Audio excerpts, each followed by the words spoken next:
कहाँ तक पहुँच गए थे?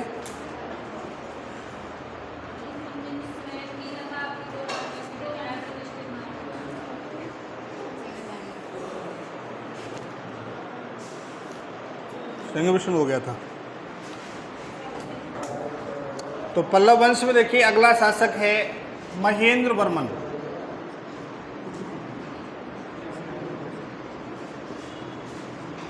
अगला शासक है महेंद्र वर्मन प्रथम।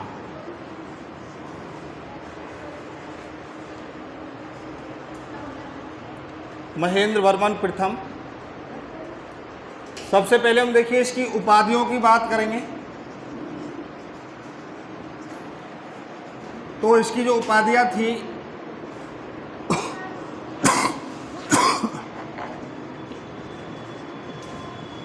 विचित्र चित्र, उपाधि लिखिए विचित्र चित्र, गुणभार। महेंद्र वर्मन प्रथम की उपाधियां विचित्र चित्र, गुणभार,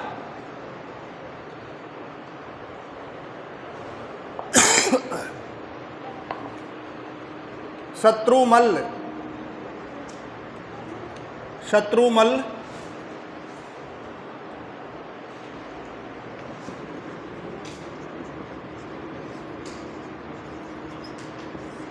शत्रुमल्ल, मत विलास,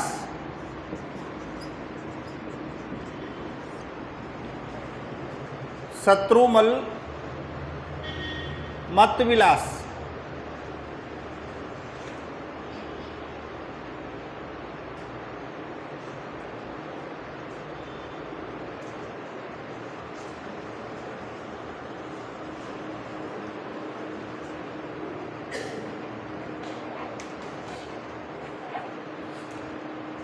और एक नोट छापिए फिर।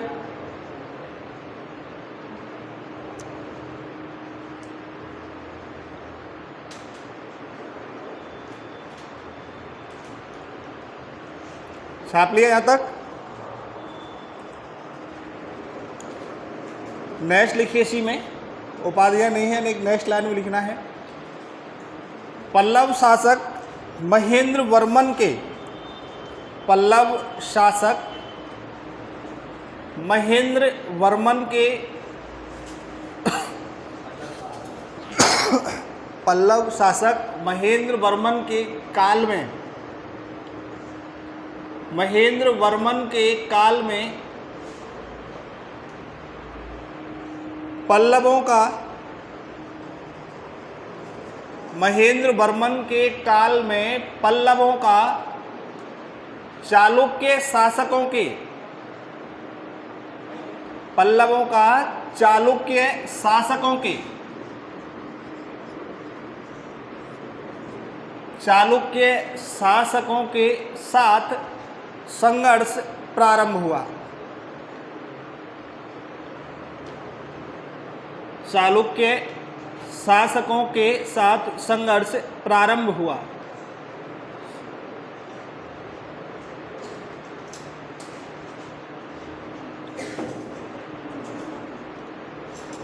फिर नेक्स्ट लाइन में लिखना है, चालुक्य शासक, चालुक्य शासक पुलकेशिन सेकंड, चालुक्य शासक पुलकेशिन सेकंड, चालुक्य शासक पुलकेशिन सेकंड ने, पुलकेशिन सेकंड ने महेंद्र वर्मन प्रथम को, महेंद्र वर्मन प्रथम को पराजित किया था।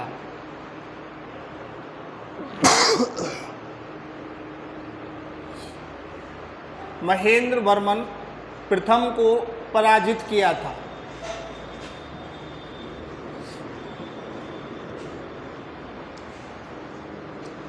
और फिर एक नोट छापिए 100 रुपये का। महेंद्र वर्मन प्रथम ने, महेंद्र वर्मन प्रथम ने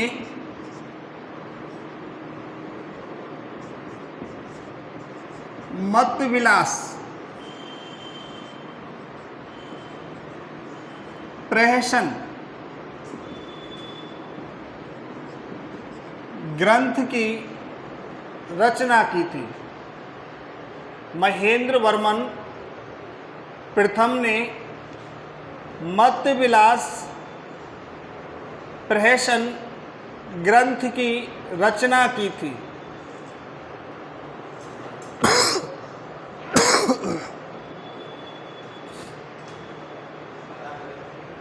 रचना की थी।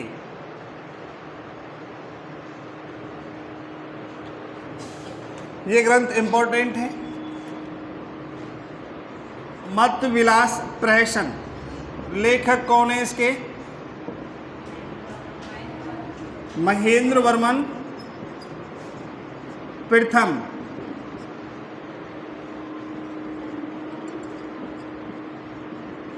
जो कि पल्लव शासक थे। मत विलास प्रहसन में कापालिकों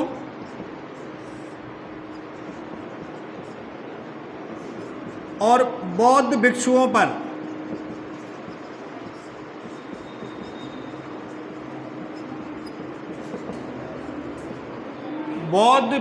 पर व्यंग है।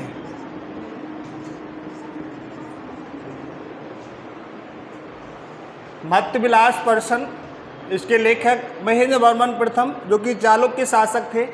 और इस मत विलास प्रहसन में कापालिकों और बौद्ध भिक्षुओं पर व्यंग किया गया है।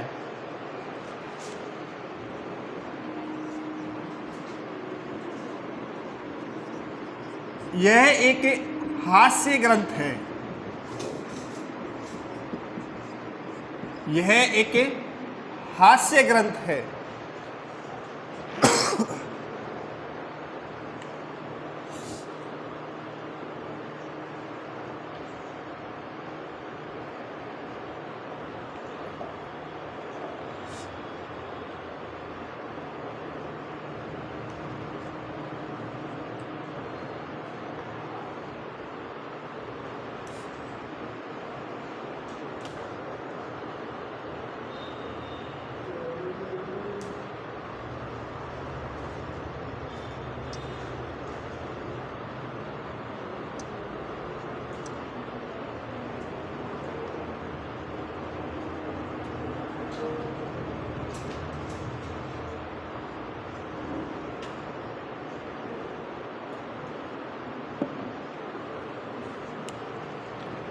छाप लिया? कापालिक कौन है भाई? कापालिक कौन थे?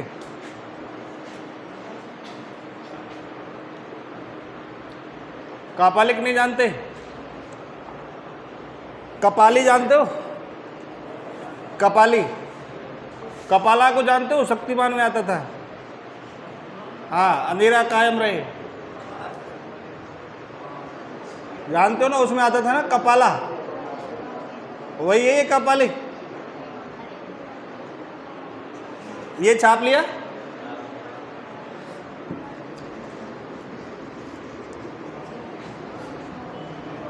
आप लोग वास्तव में बहुत सज्जन लोग हो। आप नहीं चाहते कोई भी टीचर दुखी हो। पूछना ही नहीं है किसी से, मूर्ति बन के आराम से। हाँ, तो मैं तो पूछ रहा हूँ, आपने तो पूछा नहीं। सब बौद्ध भिक्षु तो पता है कापालिक कौन बीमारी थी, कहा था किसी ने? देखो, शॉर्ट में लिखने वाली बात नहीं है, ये केवल समझने वाली बात है। ठीक है, इसको अलग से लिखाऊंगा जब अपन धर्म के बारे में चर्चा करेंगे। धर्म और धर्म की जब हम बात करेंगे तो नाम आता है भक्ति का। ठीक है, जैसे हमने वैदिक काल से शुरू किया था। सबसे पहले सभ्यता पढ़ी थी, जब प्राचीन भारत को शुरू किया था। प्राचीन भारत को प्रारंभ में हमने सभ्यताएं पढ़ी। उसके बाद हमने वैदिक काल पढ़ा। वैदिक काल में ऋग्वैदिक काल पढ़ा, फिर उत्तर वैदिक काल पढ़ा। तो ऋग्वैदिक काल में आपको पता है कि ऋग्वैदिक काल में जो वर्ण व्यवस्था थी वो कर्म आधारित थी या जन्म आधारित थी? ऋग्वैदिक काल में वर्ण व्यवस्था,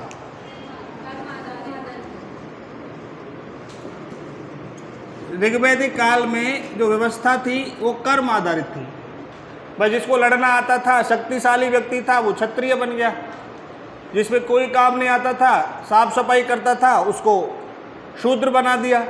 जिसका दिमाग तेज था, व्यापार करता था, उसको वैश्य श्रेणी में लेते थे। तो ऋग्वैदिक काल में तो वर्ण व्यवस्था कर्म आधारित थी। और जैसे ही उत्तर वैदिक काल आया, यानी ऋग्वैदिक काल के बाद, तो ये जो व्यवस्था थी वर्ण व्यवस्था फिर कैसी हो जाती है?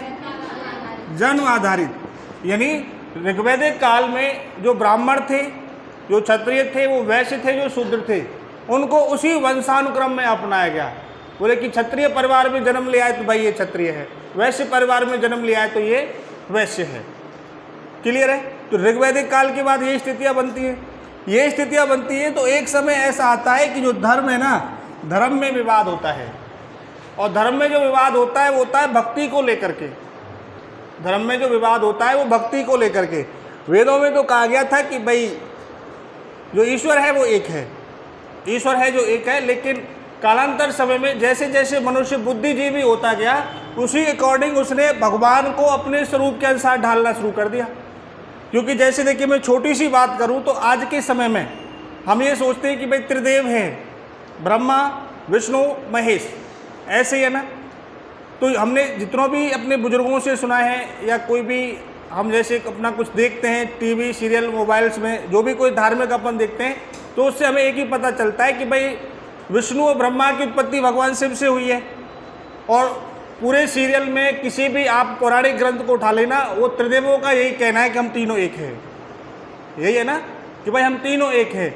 ये हमारी मानसिकता के ऊपर डिपेंड करता है कि भाई मैं तो भगवान शिव को मानूंगा, मैं विष्णु को मानूंगा और मैं ब्रह्मा को मानूंगा। ये मनुष्य की अपनी स्वतंत्रता के ऊपर है ये। तो इसी प्रकार से लोगों ने भगवान के एकीकृत रूप को स्वीकार कर लिया। शिव वाले थे, उन्होंने ये उपद्रव कर दिया कि हमारा भगवान शिव बड़ा है, तुम्हारा ब्रह्मा विष्णु कुछ नहीं है। जो विष्णु को मानते थे बोले कि अपना विष्णु बड़ा है, तुम्हारा शिव ब्रह्मा कुछ नहीं है। तो लोगों में एक अराजकता की स्थिति फैलती है, वो भी भक्ति को लेकर के। यानी उन्होंने अपने अपने धर्म को बढ़ावा दिया कि हमारा भगवान बड़ा है। जो कंपैरिजन मनुष्य खुद में करता था अपने अभिमान को लेकर के, उस कंपैरिजन को उन्होंने ले जा करके भगवान में भी रख दिया। और भगवान में ये रखा तो देखिए भक्ति, और भक्ति में फिर होता है विवाद। भक्ति में क्या होगा? विवाद। और विवाद होगा तो फिर क्या होगा? आंदोलन। विवाद हुआ तो विवाद में भी क्या होना था? आंदोलन होना था। और इस आंदोलन का जो प्रारंभिक जो नेतृत्व किया गया था वो किया गया था दक्षिण भारत में। कहाँ किया गया था? दक्षिण भारत में। इसीलिए वर्तमान में भी भक्ति आंदोलन का जनक आदि गुरु शंकराचार्य को माना जाता है। भक्ति आंदोलन का जनक आदि गुरु शंकराचार्य को माना जाता है। इन्होंने आंदोलन चलाया था भाई। अब इनका आंदोलन चलाने का मतलब ये नहीं था कि ये भगवान बड़ा है। इन्होंने तो आंदोलन इसलिए चलाया था कि भाई त्रिदेव एक ही है, वही शिव है, वही विष्णु है, वही ब्रह्मा है। तो इन्होंने, और ब्रह्मा जी की अपन बात करते हैं, देखिए जैसे हमें पता है कि वर्तमान में भी ब्रह्मा जी के 1 या 2 मंदिर हैं। ब्रह्मा जी की मंदिर के रूप में, प्रतिष्ठित मूर्ति के रूप में पूजा होती नहीं है। पूजा होती है केवल शिव और विष्णु की, त्रिदेव के रूप में। तो इन्होंने जो आंदोलन चलाया था वो शैव धर्म और वैष्णव धर्म के मतभेदों को समाप्त करने के लिए, कि जो भगवान शिव के अनुयायी थे और भगवान विष्णु के जो अनुयायी थे, उनके मतभेदों को समाप्त करने के लिए आदि गुरु शंकराचार्य ने दक्षिण भारत में भक्ति आंदोलन चलाया। और दक्षिण भारत में से इसको उत्तर भारत में, दक्षिण भारत में से इसे उत्तर भारत में जो लाने वाला व्यक्ति था वो था रामानंद। भाई दक्षिण भारत में तो किसने चला दिया? आदि गुरु शंकराचार्य ने। और उत्तर भारत में लेकर के कौन आया था? रामानंद। इसलिए कहावत भी है, अगर आपने पढ़ी हो तो अपने स्कूली टाइम में, कि भक्ति जन्मी दक्षिण में, उत्तर में लायो रामानंद। भक्ति जन्मी दक्षिण में और उत्तर में लायो रामानंद। तो हम बात कर रहे थे, देखिए शैव धर्म और विष्णु धर्म, इन दोनों में कंपैरिजन को लेकर के जब मनुष्यों में टकराव होता है तो आदि गुरु शंकराचार्य ने आंदोलन चलाया है। ठीक है, अब जब टकराव होता है तो दक्षिण भारत में जो शैव संत थे उनको नैनार कहा गया था। भगवान शिव के जो उपासक थे उनको क्या कहा जाता था? नैनार। और भगवान विष्णु के जो उपासक थे उनको क्या कहा गया? अलवार। अब जब भी कोई आंदोलन होता है, चाहे उस समय की बात करें चाहे इस समय की बात करें, तो उस आंदोलन के कुछ मुखिया होते हैं। ऐसा ही है ना भाई, 1 2 3 आदमी सामने खड़े रहेंगे, बाकी के हम जैसे उनके पीछे खड़े रहेंगे, यही है ना। तो उसका जो नेतृत्व था, तो जब नेतृत्व किया गया था तो नैनारों की संख्या 63 थी। नैनार कितने थे? 63। यानी भगवान शिव के शैव धर्म के जो नेतृत्व करता थे वो 63 संत थे। और वही अलवार की अपन बात करते हैं तो ये 12 संत थे। अलवार थे 12 और नैनार थे 63। इनके मतभेदों को समाप्त किया किसने? आदि गुरु शंकराचार्य ने। अब जब ये धर्म में विभाजन हो गया, चलिए इनका विवाद समाप्त हो गया, तो इन्होंने अपनी अपनी शाखाओं को स्थापित करना शुरू कर दिया। और जब हम शैव धर्म की बात करते हैं तो शैव धर्म में 5 शाखाएं हैं। शैव धर्म की कितनी शाखाएं विकसित हुई? 5 शाखाएं, जिसमें देखिए एक का तो आप नाम पढ़ते हो, नाथ संप्रदाय। नाथ संप्रदाय जिसके प्रवर्तक हैं मत्स्येंद्र नाथ, इन्हीं को अपन मच्छंदर नाथ के नाम से भी जानते हैं। और तिब्बत में इनको योगनी कौल कहा जाता है, मत्स्येंद्र नाथ। और इन्हीं के शिष्य थे जलंधर नाथ और दूसरे थे भर्तृ, जो आपके अलवर सरिस्का। भर्तृ तो देखा है ना। तो ये नाथ संप्रदाय के थे। और जितने भी नाथ साधु हैं, शैव धर्म की शाखा है, वो अपने नाम के पीछे नाथ लगाते हैं। क्या लगाते हैं? नाथ लगाते हैं। नाथ संप्रदाय के बाद फिर आता है लकुलिश संप्रदाय। कौन सा संप्रदाय? लकुलिश संप्रदाय, यानी शैव धर्म की दूसरी शाखा लकुलिश संप्रदाय। फिर आता है आपका कापालिक संप्रदाय। कौन सा संप्रदाय का? कापालिक संप्रदाय। और फिर आता है आपका लिंगायत संप्रदाय। और अंतिम है आपका कश्मीरी शैव संप्रदाय। कश्मीरी शैव संप्रदाय, यानी शैव धर्म की 5 शाखाएं थी, नाथ, लकुलिश, कापालिक, लिंगायत, कश्मीरी। लकुलिश की अपन बात करते हैं तो इसे पाशुपत संप्रदाय भी कहा जाता है। लकुलिश संप्रदाय को पाशुपत संप्रदाय भी कहा जाता है। पाशुपत संप्रदाय का, लकुलिश संप्रदाय का राजस्थान में केवल एकमात्र मंदिर है। दक्षिण भारत में तो बहुत सारे मिलेंगे, लेकिन राजस्थान में केवल एकमात्र मंदिर है। अगर आपने नाम सुना हो तो एकलिंगनाथ जी का मंदिर। एकलिंगनाथ जी का मंदिर कहाँ पर स्थित है? ये कैलाशपुरी उदयपुर। कहाँ पर स्थित है ये? कैलाशपुरी उदयपुर। तो इन 5 शाखाओं में जो हम बात कर रहे थे कापालिक संप्रदाय की, कापालिक संप्रदाय, जैसा मैंने आपसे कहा कपाली और कपालियों का तात्पर्य है अघोरी से। अघोरी बाबा ये तो सुने होंगे। तो कापालिक है, तो कापालिक की हम बात करते हैं तो ये अघोरियों से संबंधित है, जो कि शैव धर्म की एक शाखा है। तो उन कापालिकों में और बौद्ध भिक्षुओं में कोई विवाद हुआ।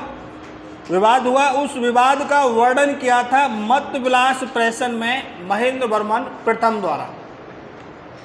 और जैसा कि विवाद हुआ तो उसने व्यंग्यात्मक किया। भाई जैसे मैंने कहा कि ये व्यंग्य किया गया है, और दूसरा क्या, ये हास्य ग्रंथ है।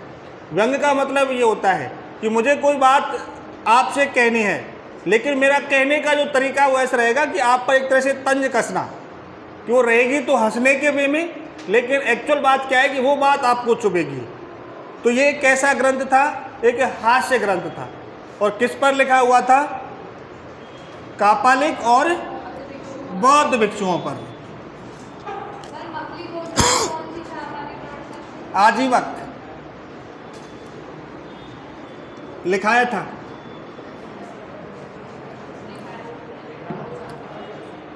हाँ, क्लियर बात यहाँ तक? क्या लिखाया था लास्ट अभी? तो समझ गए ना कापालिक कौन है? कापालिक कौन है? अघोरी बाबा, जो शमशान में वास करते हैं, गले में मुंडमाला, शरीर पर भस्म लगाते हैं, अघोरी बाबा कापालिकों पर व्यंग है। क्या लिखा था बेटा ये लास्ट? ठीक है, तो इसमें आपको इतना ही याद रखना है। अगला शासक आपको याद रखना है नरसिंह वर्मन प्रथम या नरवर्मन प्रथम। नरवर्मन प्रथम महेंद्र वर्मन के बाद नरवर्मन प्रथम।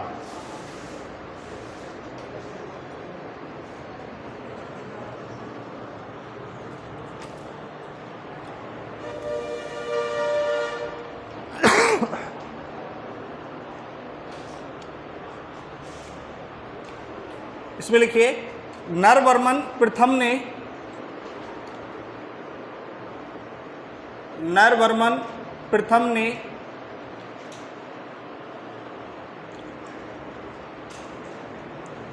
अपने पिता की नरवर्मन प्रथम ने अपने पिता की पराजय का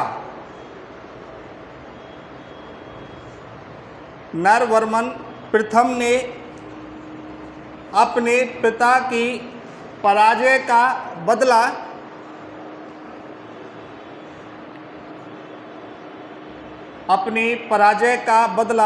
चालुक्यों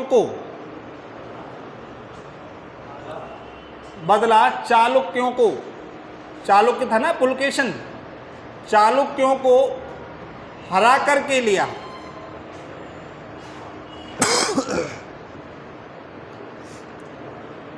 पराजय का बदला चालुक्यों को हरा कर लिया, यानी महेंद्र वर्मन प्रथम को हराया था पुलकेशन सेकंड, चालुक्य शासक था, और इसने पुलकेशन सेकंड को पराजित किया, चालुक्यों को हरा दिया और अपने पिता की हार का बदला ले लिया। चालुक्यों की हम बात करते हैं, देखिए चालुक्य जो शासक है इसकी 3 शाखाएं थी। चालुक्यों की 3 शाखाएं थी। एक को हम बोलते हैं वातापी के चालुक्य,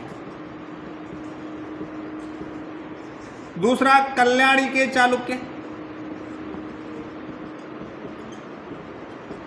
और तीसरा है बेंगी के चालुक्य।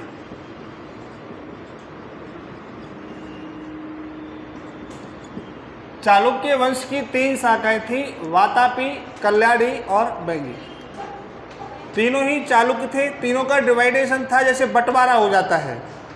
बंटवारा हुआ, दक्षिण भारत में ही इनके साम्राज्य को इनको बटा दिया गया, और इन्होंने कहा कि भाई जैसे क्षेत्र के नाम पर वातापी क्षेत्र था तो कहा कि ये वातापी के चालुक्य है, कल्याणी क्षेत्र था तो भाई ये कल्याणी के चालुक्य हैं, और बेंगी क्षेत्र था तो ये भाई बेंगी के चालुक्य हैं। तो इस प्रकार से चालुक्यों की 3 शाखाएं थी। तो लिखिए नेक्स्ट, चालुक्यों की 3 शाखाएं थी।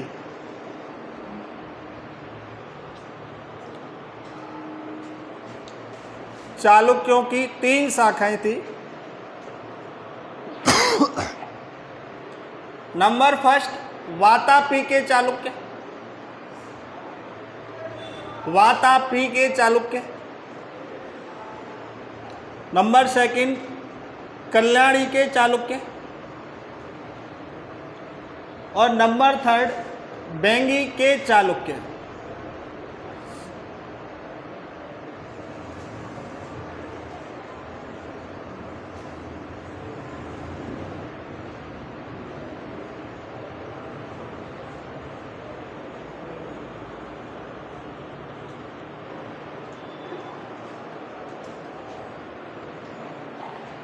छाप लिया?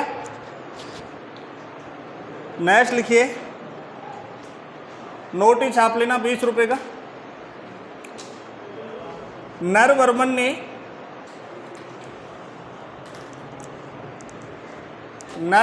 ने वातापी के चालुक्यों को,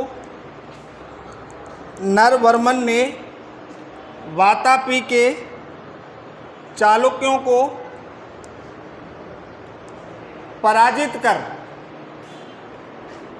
नरवर्मन ने वातापी के चालुक्यों को पराजित कर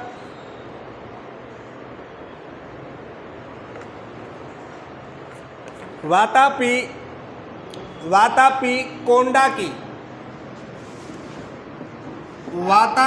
कोंडा की उपाधि धारण की। नरवर्मन ने वातापी के चालुक्यों को पराजित कर वातापी कोंडा की उपाधि धारण की।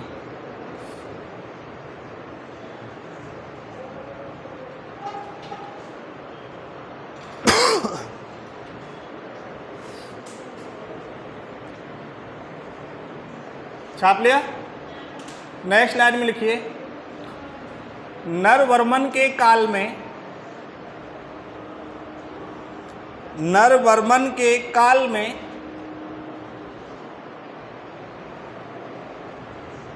चीनी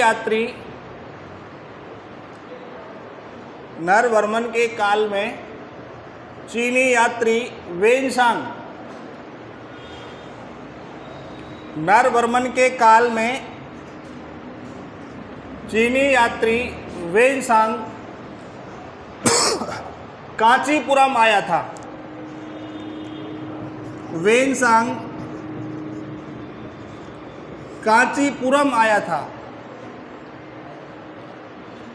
नरवर्मन के काल में चीनी यात्री वेनसांग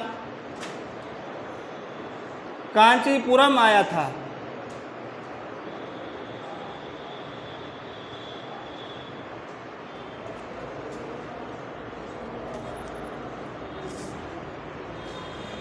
और फिर नेक्स्ट लाइन में वेनसांग ने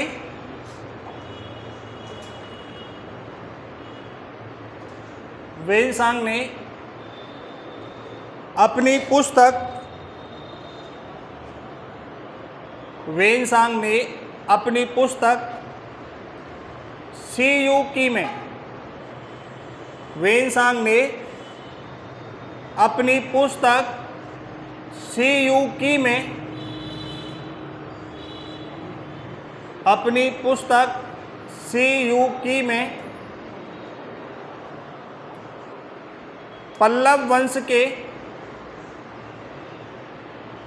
पुस्तक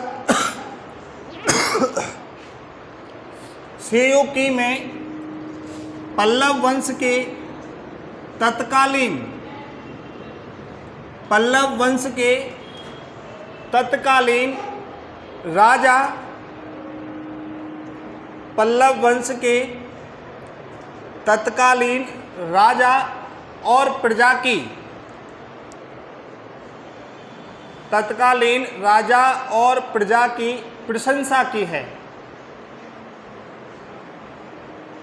राजा और प्रजा की प्रशंसा की है।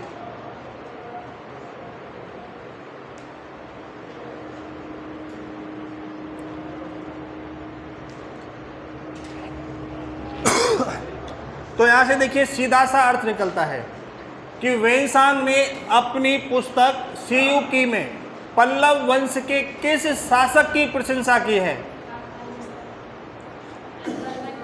नरवर्मन प्रथम की। क्लियर है ना बात भाई? यहाँ तत्कालीन का मतलब है उस समय कांचीपुरम आया था तो उस समय शासन था नरवर्मन का, तो उस समय के राजा और प्रजा दोनों की प्रशंसा की है। नेक्स्ट लिखिए, नरवर्मन प्रथम ने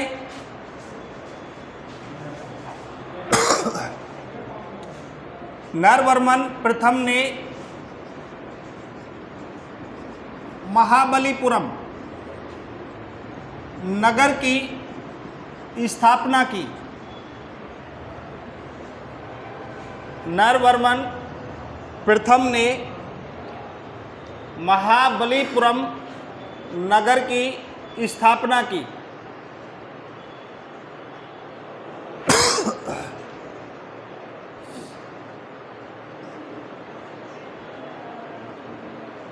आदि वरा गुहा मंदिर का निर्माण किस शासक ने कराया था?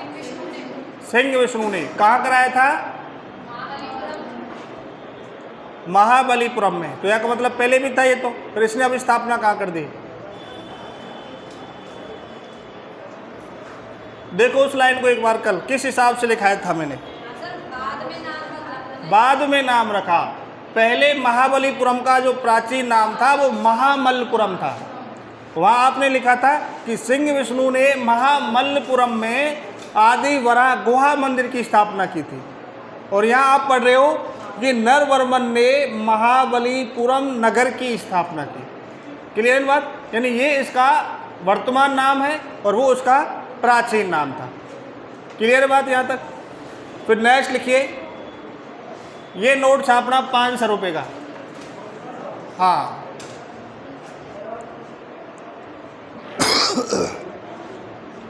नरवर्मन प्रथम ने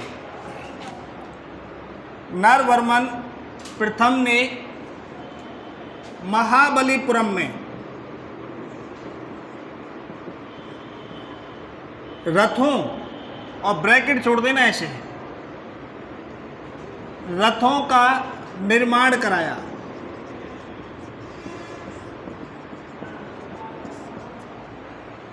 नरवर्मन ने महाबलीपुरम में रथों का निर्माण कराया।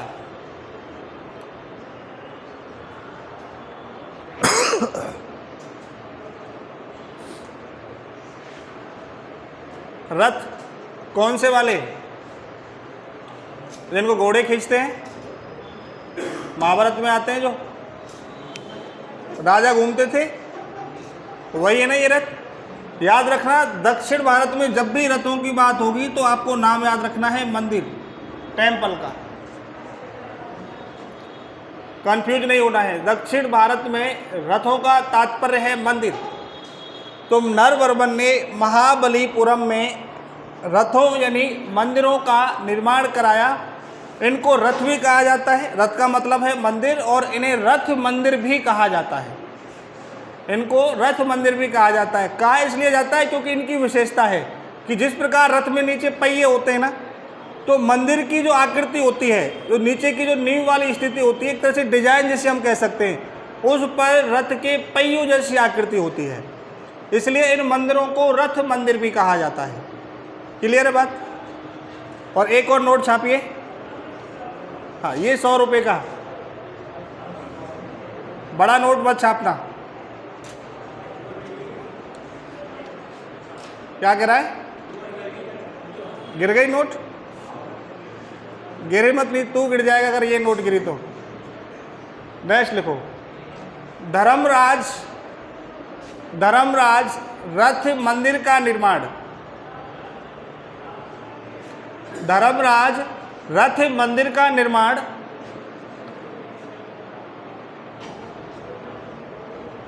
धर्मराज रथ मंदिर का निर्माण नरवर्मन द्वारा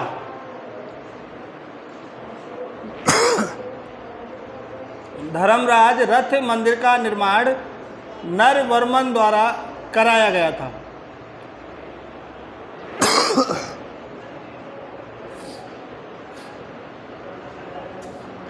दक्षिण भारत का प्रसिद्ध मंदिर है, प्रसिद्ध रथ मंदिर है ये धर्मराज रथ मंदिर।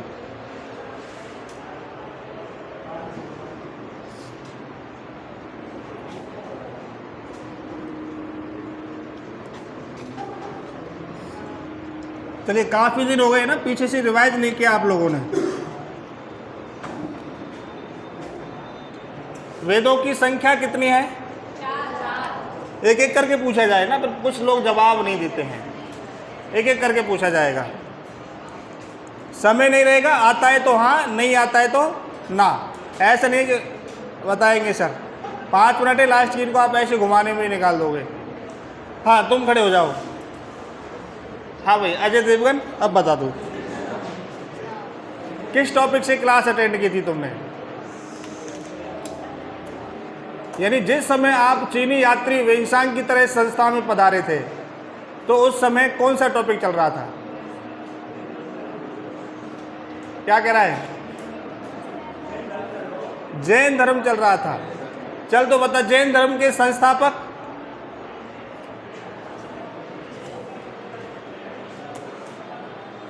पत्थर नहीं है तेरी जेब में, पत्थर दे इसमें फेंक के। जैन धर्म का संस्थापक नहीं पता?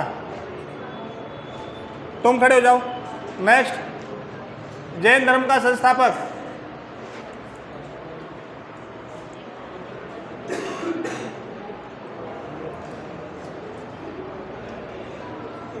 अल्लाह कसम आपकी इस मेहनत को देख करके रोना आ जाता है। बैठ जाओ, शाबाश। आप बेटा पता होगा वैसे तो, पढ़ाइए। हाँ, सिद्धार्थ नहीं। नेक्स्ट, महावीर स्वामी, बिल्कुल गलत जवाब। और कोई विकल्प? हाँ, ऑप्शन 4 है, 1 2 3 4। ये वो क्वेश्चन है, इनके लिए तो आपको ऑप्शन की, विकल्प की आवश्यकता होनी नहीं चाहिए। कॉपियां बंद, ये सभी को अल्लाह की कसम अगर किसी ने भी कॉपी खोल कर देखी तो। हाँ, नेक्स्ट, बैठ जाओ बेटा। अरे पूरा अभी पीछे, ऑप्शन नहीं रहा है। नहीं पता? चलो आप ही बता दो तो। नहीं पता, वेरी गुड। नेक्स्ट, हाँ सर, महावीर स्वामी, वो तो बता ही दिया था उसने। आपका डबल गलत जवाब। नेक्स्ट,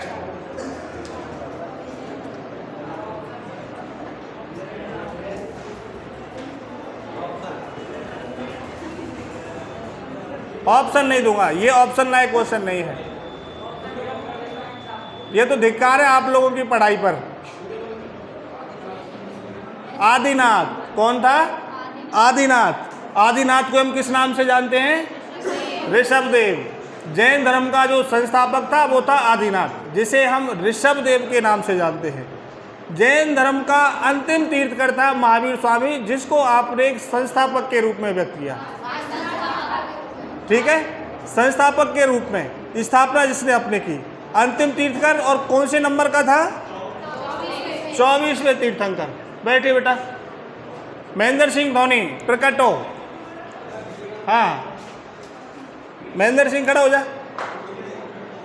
नहीं, फिर मोटिवेट नहीं होगा मैं, तू खड़ा नहीं होगा तो वैसे ही पूछ लूँ, बैठे बैठे ही। जैन धर्म का 21वां तीर्थकर कौन था? पाशुपत, पार्श्वनाथ। 21वां, 21।